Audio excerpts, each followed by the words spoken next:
Hello, and welcome to another episode of A Conversation with Carl. Remember to like, follow, and subscribe for the latest content. Here in the U.S., we are marking Memorial Day, honoring the brave men and women who sacrificed for our freedom. This holiday weekend also marks the unofficial start of the summer season. And who better to speak at the start of the summer than Dr. Kenneth Gold at the College of Staten Island, City University of New York, and author of Schools In, The History of Summer Education in American Public Schools. Welcome, Dr. Kenneth Gold, to the conversation.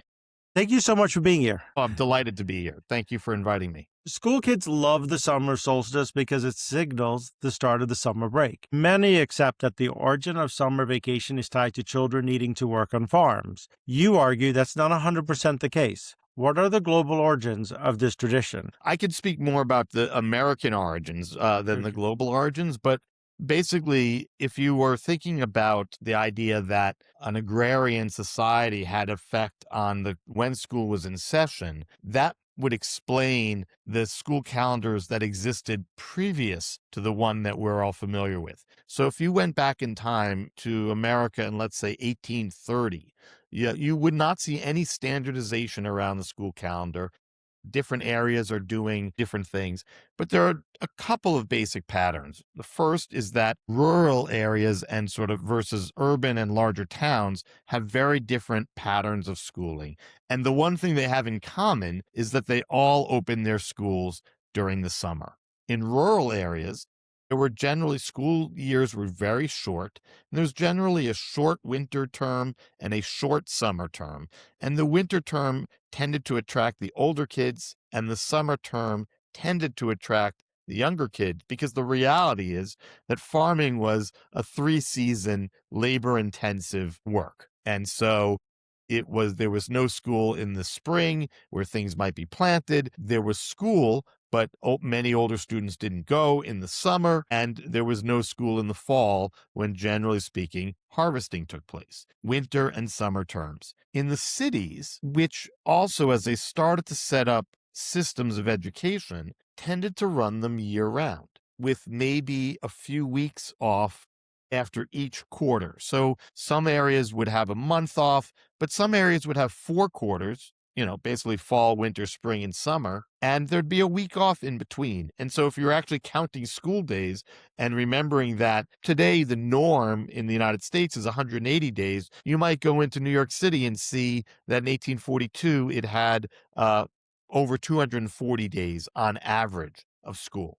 And I say on average even in New York City because, of course, there's not even a single city pattern. There are all sorts of localized districts within the city of New York, and they have tremendous variation. So really, that's the norm. And that reflects the fact that in rural areas, farming predominated, and in urban areas, it really didn't make much of a difference. Then you get the period of the first establishment of state school systems. That's what is known as the Common School Reform era.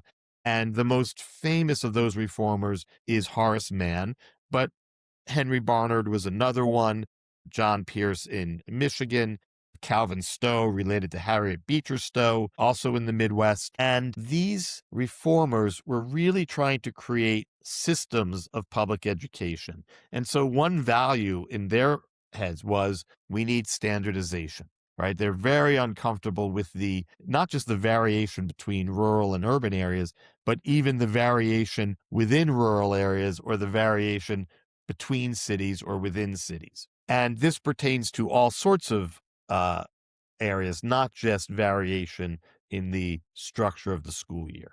And so through a series of efforts to reshape the school calendar over the course of the 19th century, we start to get what looks more familiar to us. The summer terms are removed. In rural areas, the winter term is extended slowly but surely to include the fall and the spring. And by the end of the 19th century, we still haven't really reached the typical norm of 180 days. Many cities are still probably at about 200 days. Many rural areas are still well under 180 days. But the writing's on the wall. We have sort of reached the structure of the school calendar that we know today. But you need the standardization. Yeah, I mean, it's not an ill-advised argument. Standardization helps with another key aspect of their program, which is to improve public education, to make it more widely, to make its reach much wider, right?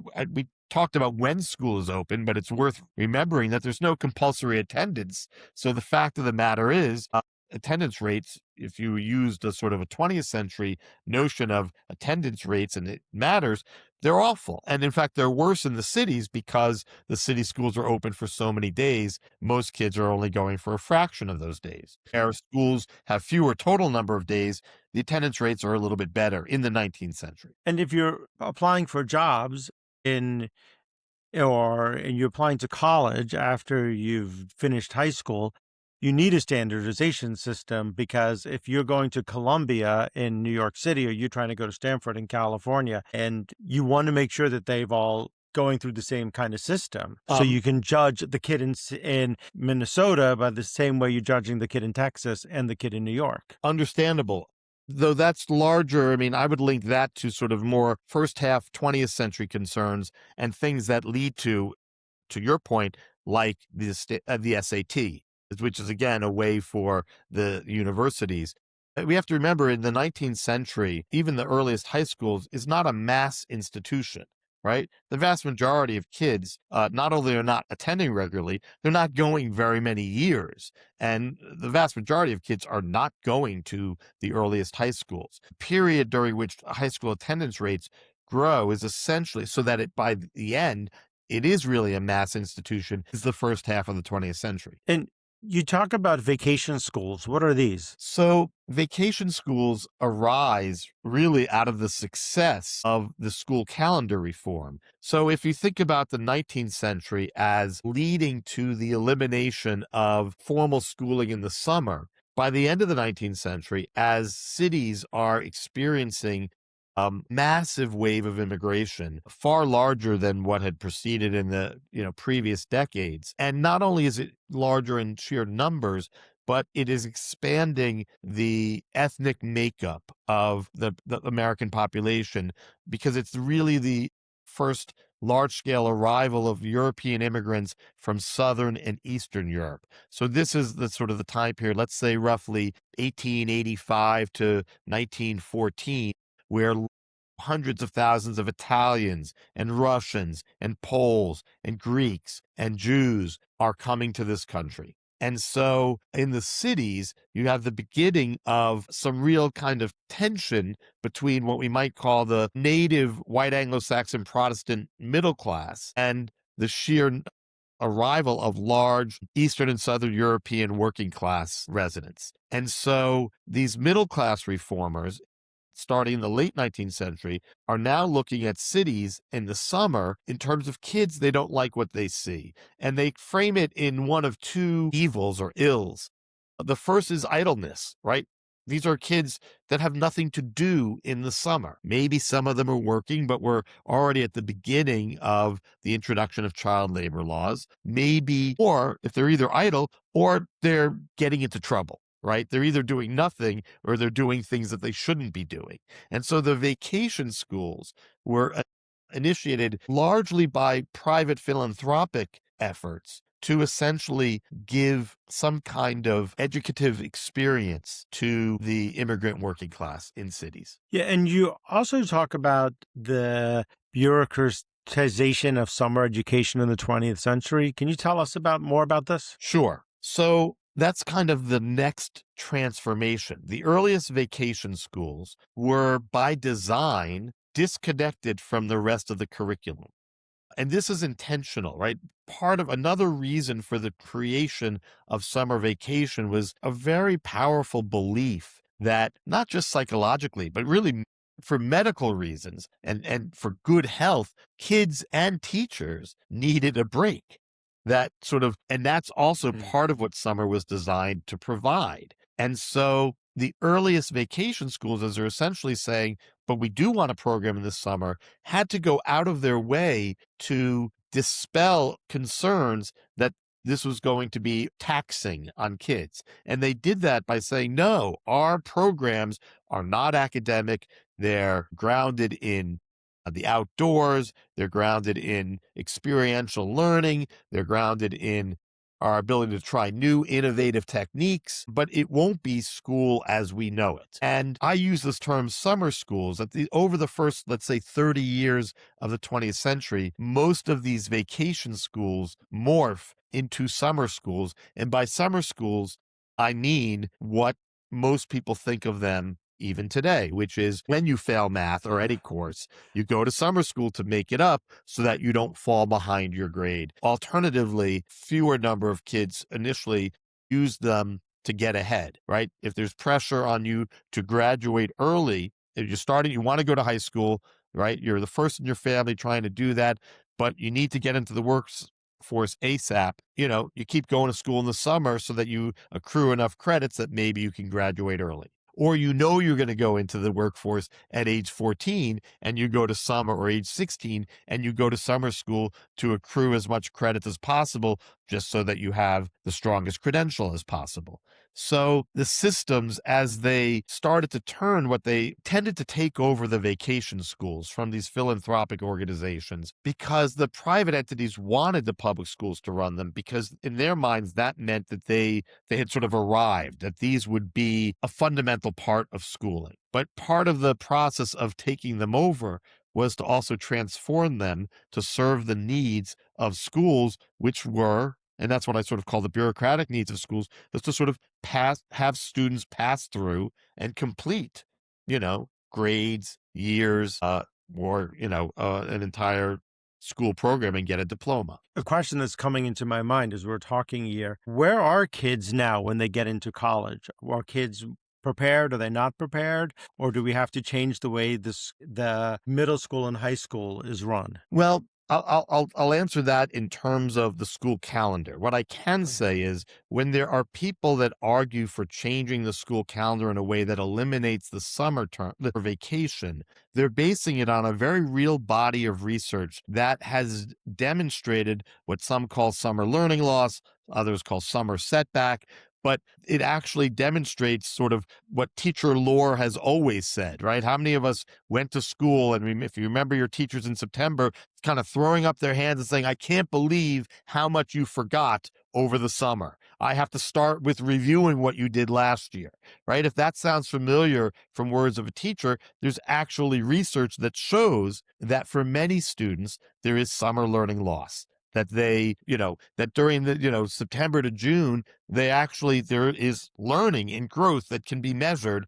And then there's a little bit of retrenchment. But it's So, also, please go ahead. yeah, no. So, like, some school districts are now experimenting with year-round schooling. What are Yes. the metrics? Do we have any, or is it working, or do we want to stick with the traditional calendar? I haven't looked at how those are working per se, but when you look at year-round schools, the first question you have to ask is it expanding the number of school days for students and teachers? Many of the year-round school programs were about, and this is less true today because public school populations have actually gone down in so many areas, but 30 years ago, a district like Los Angeles was so overpopulated that it couldn't serve all of its students in the confines of the traditional calendar. And so it went year round, which didn't mean that students went to school year round, but it meant that that was a way of sort of maximizing its physical plant so that it could accommodate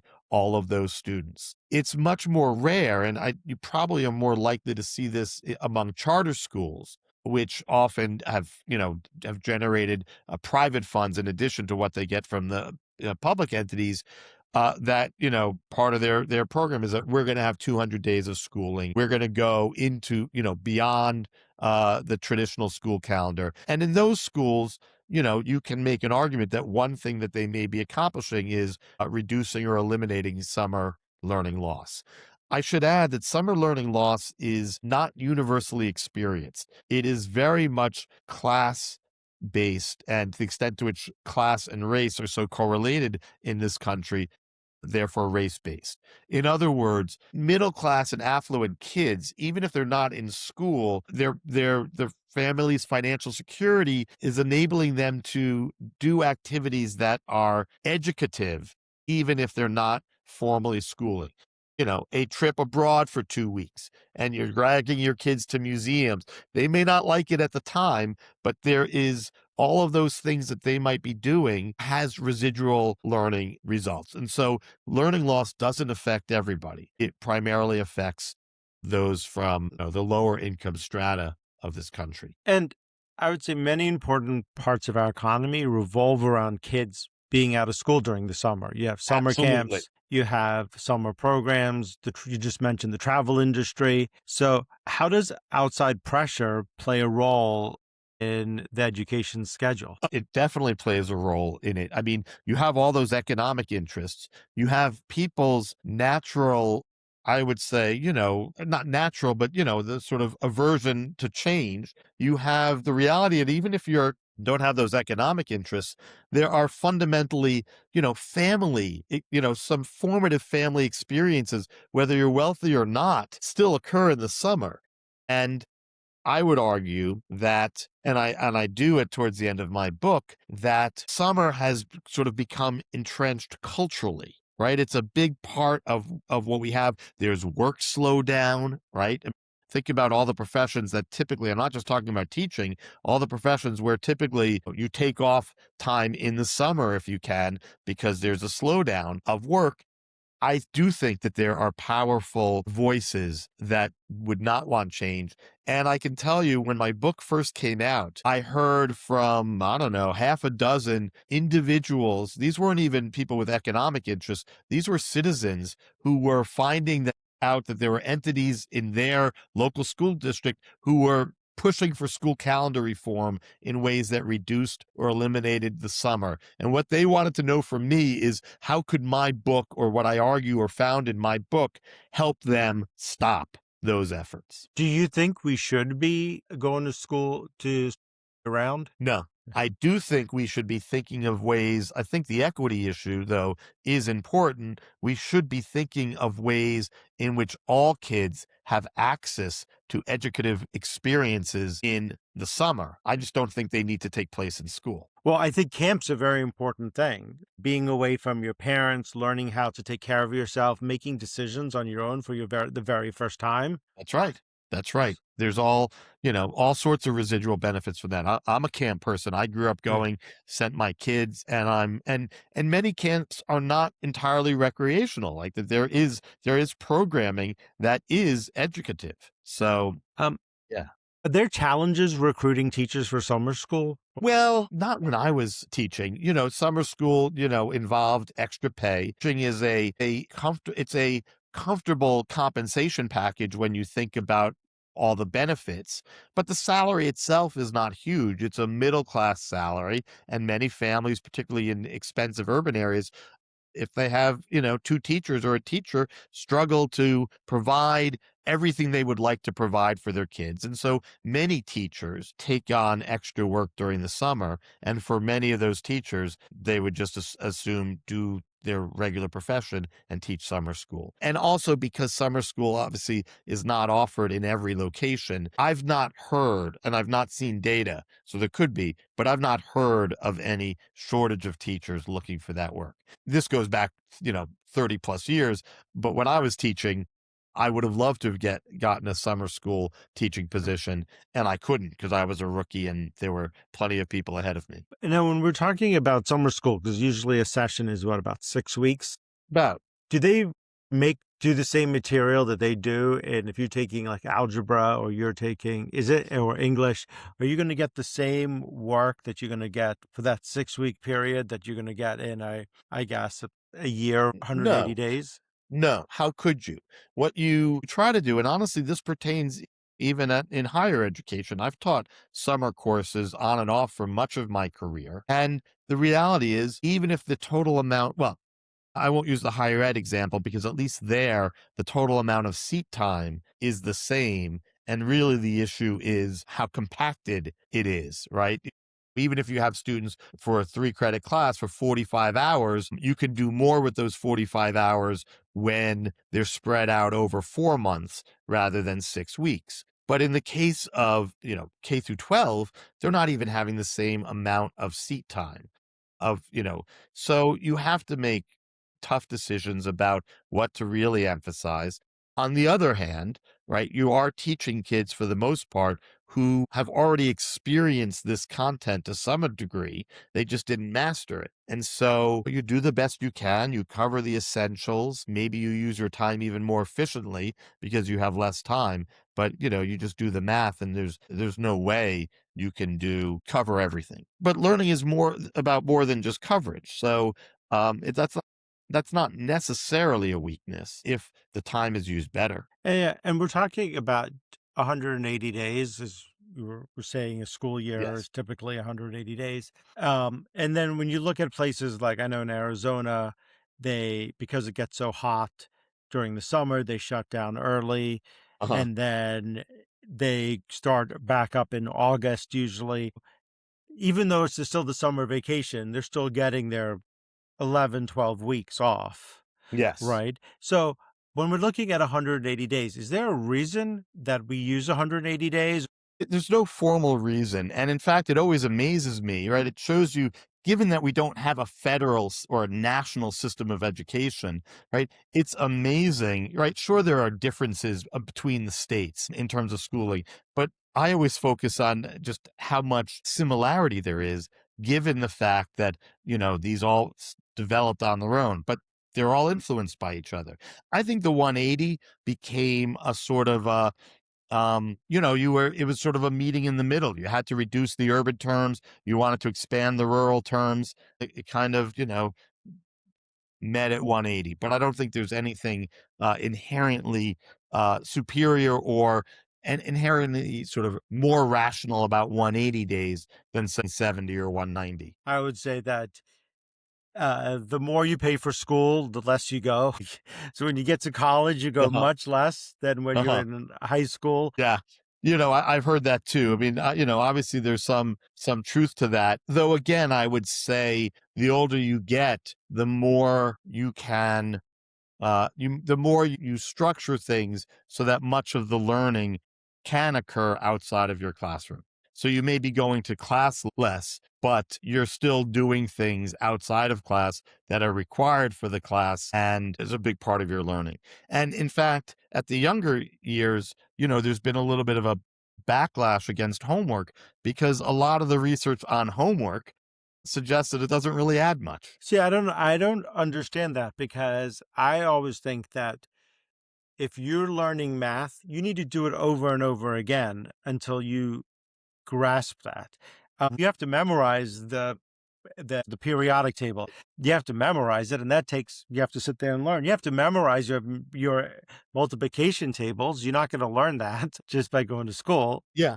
It is not the result that I would have predicted either, right? If Yeah, I were the one conducting that that research, yeah. I would have hypothesized that, that homework is going to add something. And I'm not conversant with it, so I do suspect that the research finds that some types of homework assignments are more valuable than others. Right. On average, homework doesn't add as much as we'd like to think, but that's not to say that a well crafted home assignment can't have tremendous value. And I think you gave examples of things that might, and from my perspective, it might very well have to do with what can students reasonably accomplish on their own without the guidance of the teacher, right? If you've introduced a concept in math that's really difficult and the kids haven't mastered it yet, sending them home with, problems based on that concept is an exercise in futility and frustration. If they've mastered it and you just want them to practice, maybe yields better results. Yeah. To your point. Yeah, and we were just saying when you go back to school, your teacher raises the hands up and said, "What Yeah. happened? You guys Yeah. forgot everything." I have to Yeah. remind you. Where do you see us going with summer school and summer I, vacation in the future? I don't see much changing, honestly, because of some things we already talked about, right? Because of how prevalent the current structure is and how entrenched the economic interests are around summer, right? Summer, the economic, you named them earlier, right? There's so many, you know, even some we haven't named, not just summer camps, but like amusement parks, right? They're not getting as many attendees in February as they get in July. There are so many businesses that depend on the summer.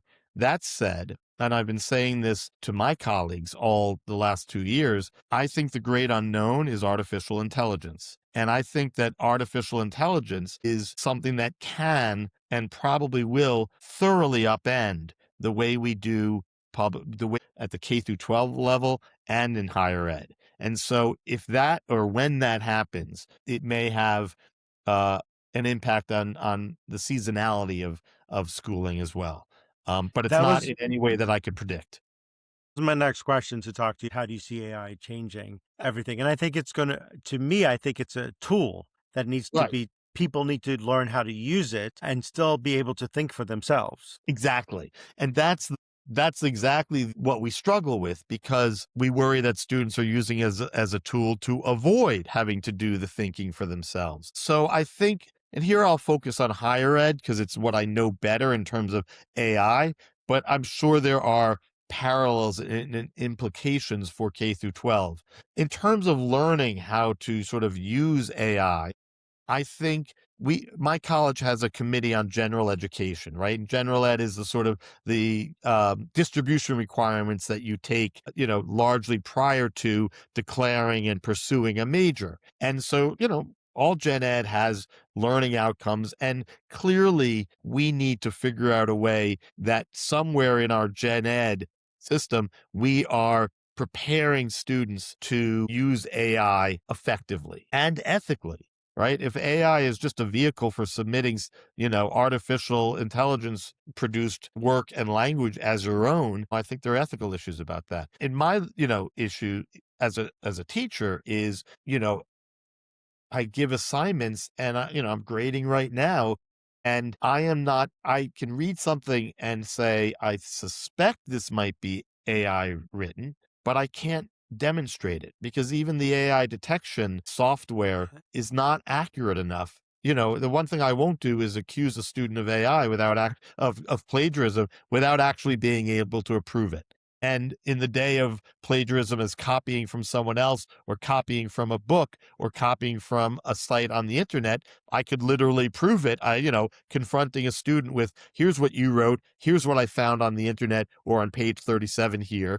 And there's no doubt. Then you're just talking about what to do. It's the dashes. You have to tell them to take the dashes out. Yeah, right. I've heard that. But even then, I don't have the confidence in that. So what I need to do is think about assignments that are AI proof. And I think you're going to see a lot of faculty members returning to some sort of traditional modes of assessment that had largely, that have, that they had moved away from in class examinations, for example, closed book in class examinations. You'll see more of that. But even if you're doing that and you're looking at someone who uses AI to get started on a project, just say, that's not the same thing as like you start on a project with AI, it leads you in the right direction, and then you have to go look at the source material and read it. It's the same way if I do a Google search right now Exactly. and it sends me there. But the problem with the AI is it gives you a little blurb Yeah. and you can't copy it. You want to go to the source material, and then you read the source material. You can walk away with a different understanding or different idea of what that was. Absolutely.